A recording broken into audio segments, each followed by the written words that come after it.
ভূমিকম্প হলে করণীয় কি? খুবই প্রয়োজনীয় প্রশ্ন। ভূমিকম্প আল্লাহ না করুন যদি আমরা এর মধ্যে পড়ে যাই কেউ, তাহলে ভূমিকম্প শুরু হলে আমরা কি করব? কোরআন এবং হাদিস আমাদেরকে কি বলে? প্রথমত, একজন ইমানদার যে কোনো কঠিন পরিস্থিতিতে সর্বপ্রথম তার দৃষ্টি যাবে আল্লাহ রাব্বুল আলামিনের দিকে।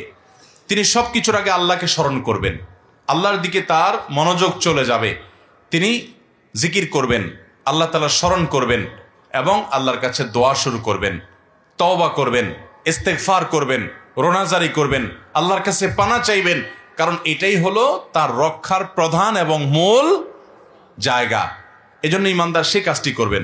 নবী করিম সাল্লাল্লাহু আলাইহি সাল্লাম চন্দ্রগ্রহণ হলে, সূর্যগ্রহণ হলে, সাহাবীদের মধ্যে ভূমিকম্প তৈরি হলে, এরকম কোনো পরিস্থিতি তৈরি হলে তারা আল্লাহর দিকে রুজু হতেন, জিকির আজকার করতেন, আল্লাহর দিকে মনোযোগী হতেন, তওবা করতেন, ইস্তেগফার করতেন। অতএব সেই কাজগুলো আমাদেরকে করতে হবে। এটা হলো প্রথম। দ্বিতীয়ত, এরকম পরিস্থিতিতে সতর্কতামূলক ব্যবস্থা হিসাবে আমরা অবশ্যই বিশেষজ্ঞরা যে পরামর্শ দিয়ে থাকেন সেই পরামর্শগুলো অনুযায়ী আমরা আমল করব। নিজেকে নিরাপদ জায়গায় নিয়ে যাব। যদি বের হওয়ার সুযোগ থাকে ভবন থেকে বের হয়ে নিরাপদ জায়গায় চলে যাব। যদি ভবন থেকে বের হওয়ার রিস্কি হয় বা সে সুযোগ না থাকে, তাহলে অন্তত ওই যে বিমের আশেপাশে থাকা অথবা আপনার শক্ত কোনো খাট, চৌকি, টেবিল এগুলোর নিচে অবস্থান নেওয়া, আরও যে যে পরামর্শ এ বিষয়ে বিশেষজ্ঞরা দিয়ে থাকেন সেগুলো অবলম্বন করতে হবে। অন্যকে সহযোগিতা করার চেষ্টা করতে হবে।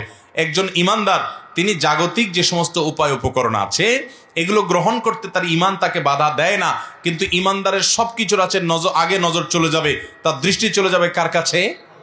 আল্লাহ রাব্বুল আলামিনের কাছে। যে আমার রক্ষা করার একমাত্র মালিক মূলত কে? আমি উপকরণ হিসেবে অনেক কিছু করতে পারি, আল্লাহ চাইলে আমাকে রক্ষা করবেন, না চাইলে রক্ষা করতে কেউ পারবে না। এই জন্য দেখবেন অনেকে সামান্য আঘাতেই দুনিয়া থেকে চলে যায়, আবার অনেকে দেখবেন ভূমিকম্পের পরে 40 ঘন্টা পরে, 50 ঘন্টা পরে, একদিন পরে, 2 দিন পরে পর্যন্ত জীবিত উদ্ধার হচ্ছে কি হচ্ছে না? এই যে করোনা হলো, বহু মানুষ আমরা দেখেছি যে করোনার রোগী সাথে মাখামাখি করেছে, কিছুই হয় নাই। আবার এমনও মানুষ ছিল যে শুরু থেকে পুরো লকডাউনে দরজা জানলা বন্ধ করে পড়ে আছে, তার করোনা আক্রান্ত হয়ে দুনিয়া থেকেই চলে গেছে। আছে না নাই? অতএব সব জায়গায় বিজ্ঞান জবাব দিতে পারবে না। দুজন মানুষ পাশাপাশি আছে, একজনের ইমিউন হয়তো একটু বেশিও আছে কিন্তু সে আগে শেষ হয়ে যাচ্ছে, আরেকজন ইমিউন একটু কম, রোগ প্রতিরোধ ক্ষমতা কম, কিন্তু দেখা যাচ্ছে সে পরে শেষ হচ্ছে। কেন পরে শেষ হচ্ছে এর কোনো ব্যাখ্যা কেউ দিতে পারবে না, কিন্তু ইমানদারের কাছে ব্যাখ্যা আছে যে আল্লাহ তাআলা তার হায়াত বেশি রেখেছেন, সেজন্য সে বেশি বেঁচেছে।